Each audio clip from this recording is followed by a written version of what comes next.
pesos a month. That's the target. Target collection. Thank you. Follow. Maricel Halili, TV5. Hi, sir. Good morning. Sir, Morning. what do you think of the proposal to privatize Bureau of Customs? Hmm. We have not, I have not, personally, I have not thought about it, and the president has not made any comment on that. There will be a cabinet meeting tonight or at 4:45 p.m. today. Hopefully, I'll hear something about it and Um, we'll report to you. Because Senate President Tito Soto, I believe, said that he's willing to draft a bill if there's a need for a further study of the proposal. You think this is a good idea, sir? Well, Senator Soto thinks it's a good idea, and that's a function of Congress to introduce bills and into laws, make it into laws. Let's see. To privatize the customs instead of military control. That's his idea. Let's see the pros and cons of that idea. How about, sir, the proposal of Vice President Leni Robredo na um, mag-implement na lang ng automation, more on making the Bureau of Customs computerized to lessen the human interaction para ma-limit din yung corruption in the agency? BOC Commissioner Guerrero is on top of the situation and he will undertake all measures geared towards the elimination of corruption in the Bureau as well as getting the desired collection as directed by Secretary Dominguez. Sir, last na lang. So, sir, yung issue on privatization of Bureau of Customs, will this be discussed during the cabinet this afternoon? Well, it's not part of the agenda. If somebody raise it up. Thank you, sir. Okay, MPC question. Ina Andolong. Hi, sir. Sir, can you tell us more about the lecture of the president later about illegal drugs? It's in his schedule. Who is he going to speak to? I think somebody will discuss it.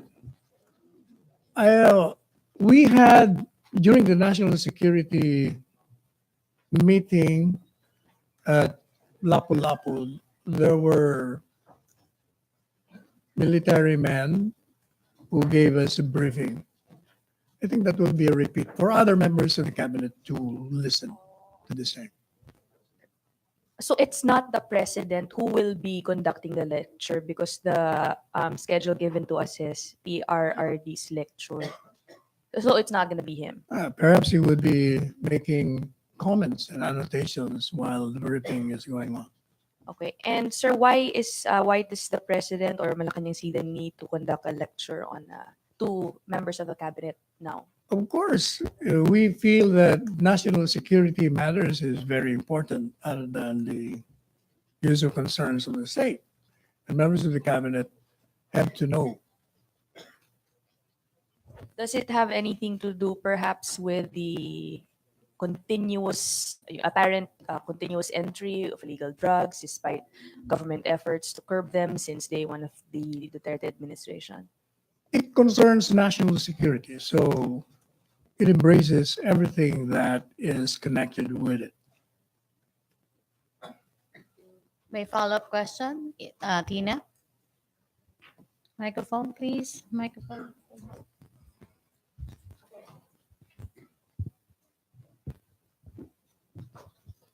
Sir, yung discussions on Shabu illegal drugs and it being concern of national security, do you think it will be considered also in the talks on possible extension of martial law or expanding it from nationwide? Well, as the president said, whether or not there will be a lifting or extension of martial law will depend on the recommendation of the Armed Forces of the Philippines, they being on the ground.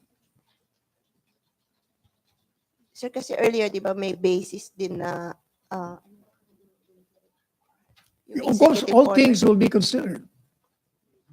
So, is this part of the lawless violence or argument of Malacanang to All expand? factors that will contribute to the decision of lifting or extending martial law will be considered. Thank you, sir. MPC question, Pia Gutierrez.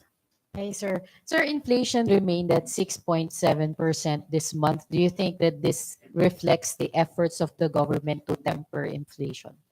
I think so, considering the directives of the president supplying us with food and other measures undertaken by the Department of Finance as well as Agriculture and Trade. I think that contributes. Sir, does the palace foresee inflation slowing down in the next few months? Well, hopefully, it depends. Depends on the global conditions. Celerina.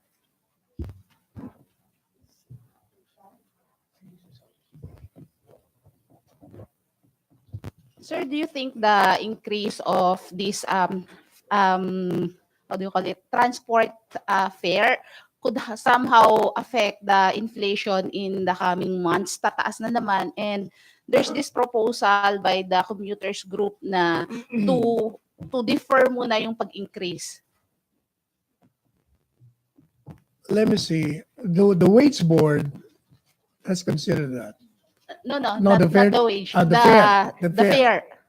Well, our suggestion at the time was for them to go to LTRB and ask that agency to reconsider. I don't know if they have done that, but they should if they really feel that the increase in fare is too much for them. So Malacanang supports that call by the commuters group to We're encouraging them to use that avenue to settle whatever difference they have. Steph. So just a little bit on the inflation. I'll just go back. It's the same level, no? 6.7 and then 6.7 again. Is this a good or a bad thing? Depends on who look at it. If- From the government side, sir, from the government perspective, 6.7. Of course, the government hopes that it will not go up, and hopefully it should go down. Mhm. And just to repeat the points before, what are we doing to at least, if not lower, maybe maintain the inflation rate? Well, the same measures being undertaken by the Department of Finance and the Department of Trade, as well as the agriculture sector. You must remember that we flooded the market with food supply. That's one. And then the Department of Finance said that they will be reducing the expenditures of the government, Mhm. among others. We're also talking about the SRPs of basic commodities, yes? Right, sir. Just a little bit, sir, on the lecture of the president, because it's kind of interesting, no? It was advised to us that the president will lecture on, aside from the drug problem, also militarization. So is he, in effect, kind of defending his choice of military men to head some government agencies? He has been doing that all Mhm. along. He has been making comments in giving rationale to his appointment to these military officers who have retired. Mhm. But now the audience is, I'm assuming it's going to be the cabinet, no? Yes, Why the need to talk to the cabinet? because not all the members of the cabinet know Mhm. the rationale behind. Are there kind of misgivings from Oh, other? definitely no. It's None. more of information to them, so that they will know how to explain when they are asked in their particular departments by reporters like you, Joseph. Anyway, sir. But to just stress the point, of course, the president can better elaborate on it. But from your perspective, sir, why again are we preferring military men to head agencies, and have they been proven to be effective? Because, well, si La Peña, and then before him, it was Faldon, basically just rotating dun sa currently. Do you think it's effective to place military men in these key positions? I think so because of their military discipline. The culture of the military men are different from the civilians. Mm.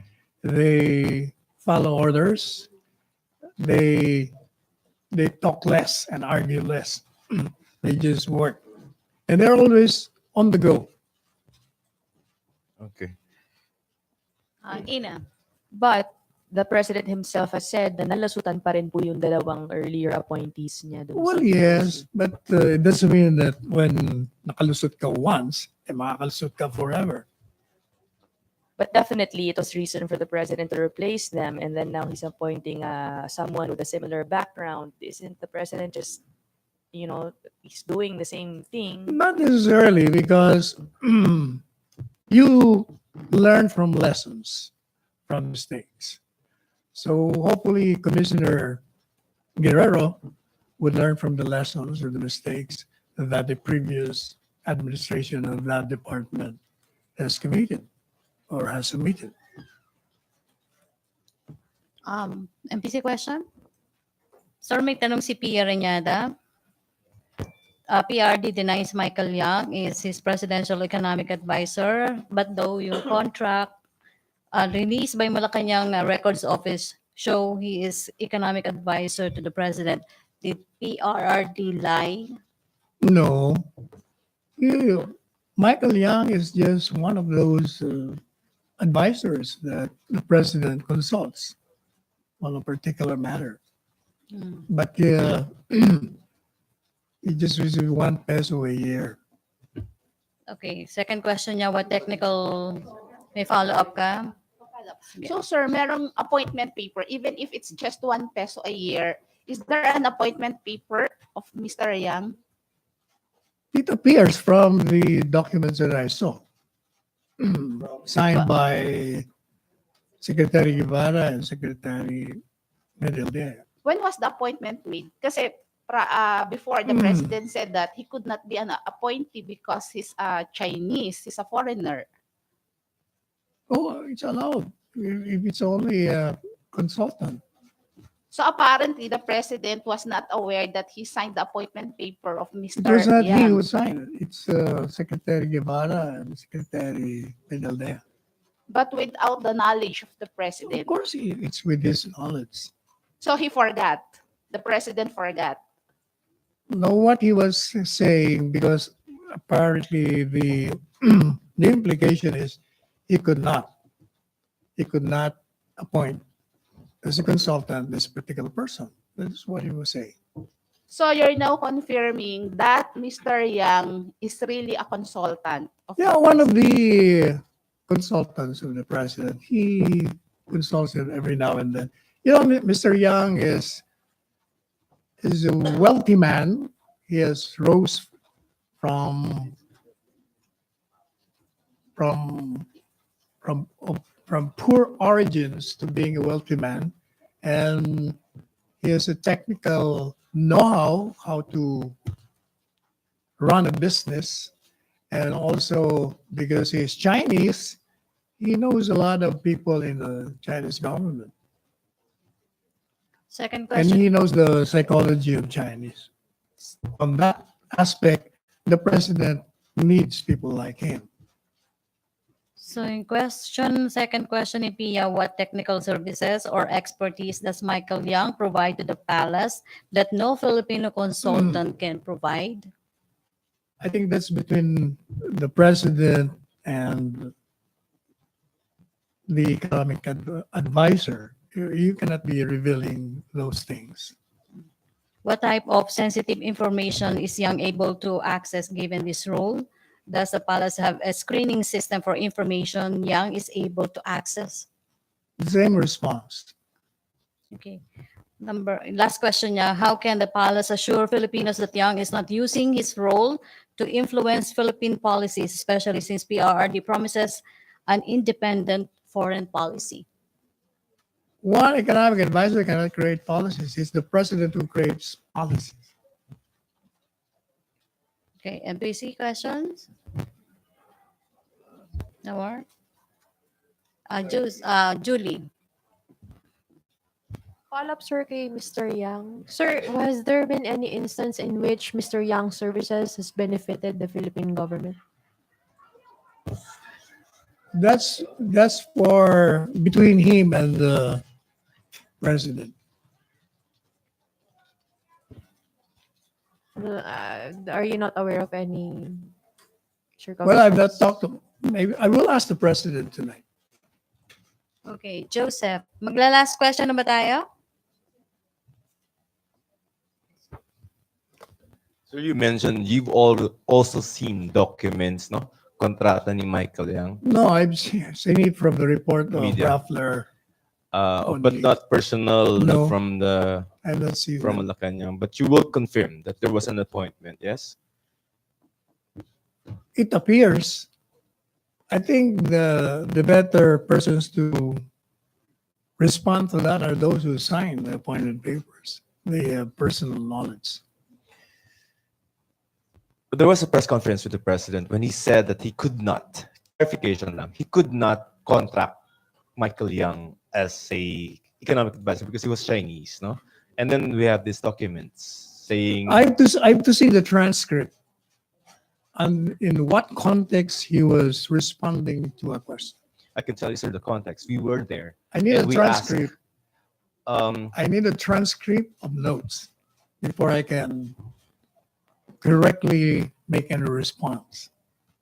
but we can remember what happened during the press conference. Memory is the most treacherous thing in the world.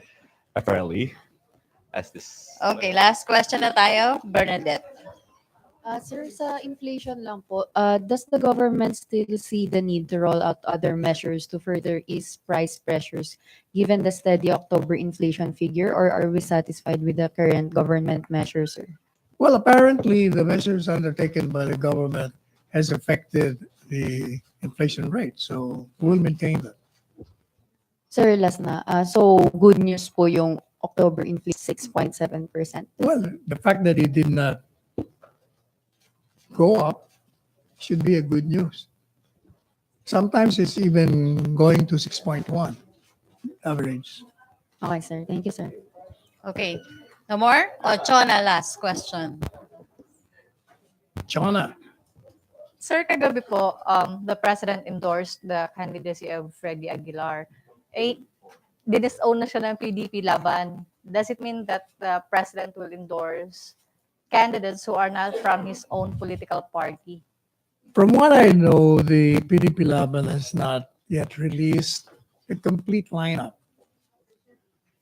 So, given that, the president certainly has the right to endorse someone he feels should be endorsed. Follow up ba yun, Joseph? Wait lang. Yes, sir. You were asking for a transcript. We can read the transcript. Where? Can I see that? Yes, sir. I'll read I it think it was myself. Henry who asked this question during the press Can I conference. see? Can I see? Okay, so we're very quick to provide it.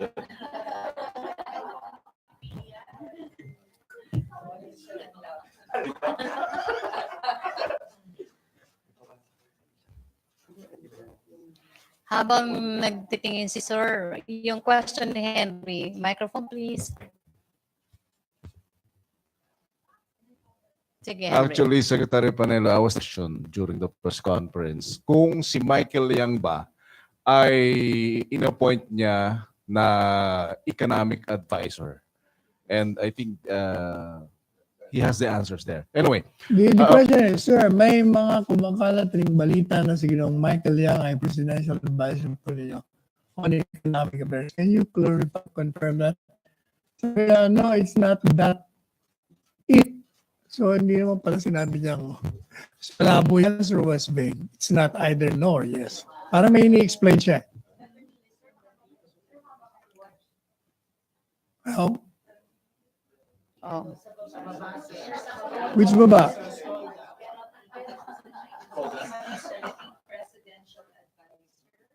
Saan yun? Wala rin. Ano ba ito?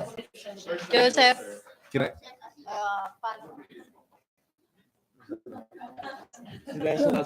Where?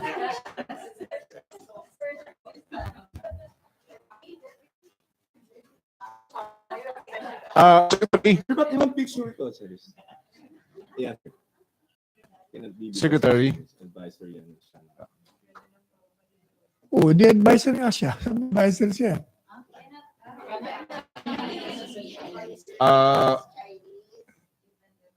Pero, Anyway, Secretary, just a follow-up doon sa question ni Chona on Freddie Aguilar.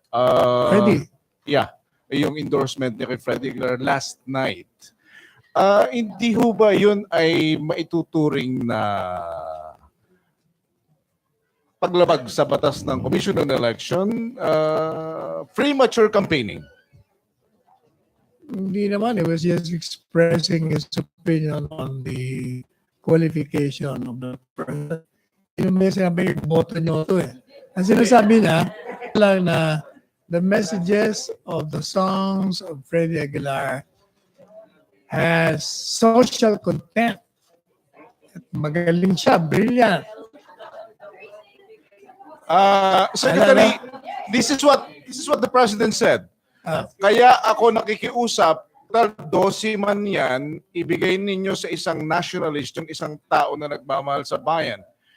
And the protest of his songs are there. Makikita na ninyo for the next generation and generations to come. Wala siya sinabing iboto niyo yan sa eleksyon. Ano? Kaya ngayon, sabi ko, Freddie is running for senator. Wala akong hinihingi sa inyo kung hindi just consider. Oh.